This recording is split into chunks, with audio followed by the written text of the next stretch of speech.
दोस्तों, माँ गंगा की पवित्रता और पाप से मुक्ति दिलाने की बातें तो आपने बहुत सुनी होंगी, लेकिन क्या आप जानते हैं एक पाप माता गंगा ने भी किया था और वो पाप कोई छोटा मोटा पाप नहीं था। अब सोचने वाली बात है कि सबको पाप मुक्त करने वाली गंगा जी से आखिर ऐसी कौन सी गलती हो गई थी। दरअसल माँ गंगा ने अपने ही 7 पुत्रों को नदी में बहा दिया था, जिससे उनकी मृत्यु हो गई थी।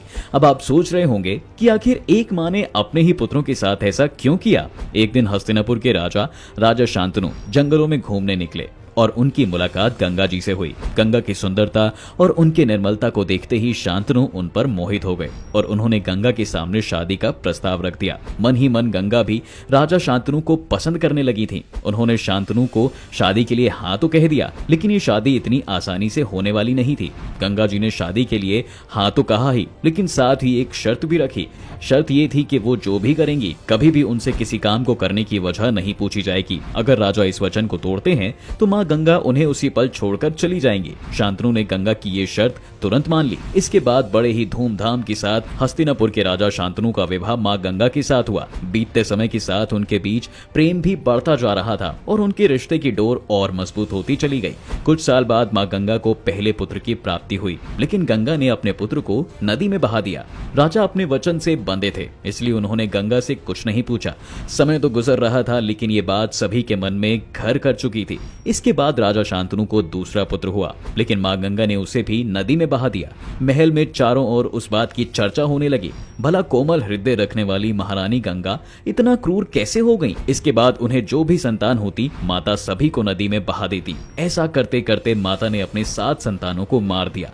कुछ समय बाद राजा शांतनु और माँ गंगा के 8वीं संतान हुई। माता उसे लेकर नदी में बहाने ही निकली थी कि राजा शांतनु ने उन्हें रोक दिया और अपने वचन को किनारे रखकर उन्होंने पूछा, महारानी आपको क्या हो गया है? आप अपने ही पुत्रों के साथ ऐसा कैसे कर सकती हैं? आपने अब तक हमारे 7 पुत्रों को नदी में बहा दिया है और अब आप इस पाप को फिर से करने जा रही हैं।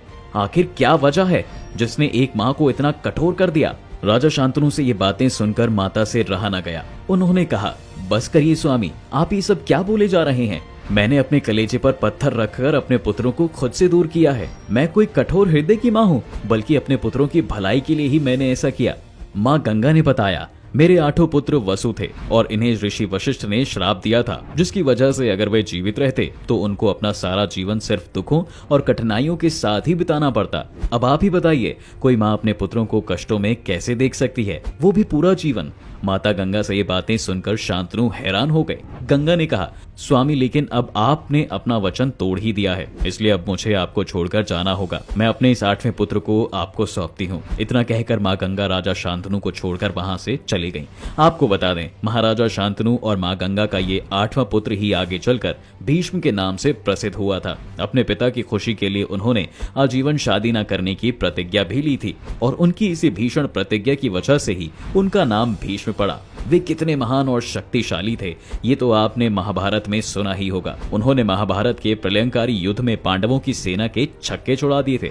तो दोस्तों, आपको ये वीडियो कैसा लगा हमें जरूर बताएं और साथ ही वीडियो से जुड़े आपके जो भी सवाल हैं उसे कमेंट करके पूछना ना भूलें।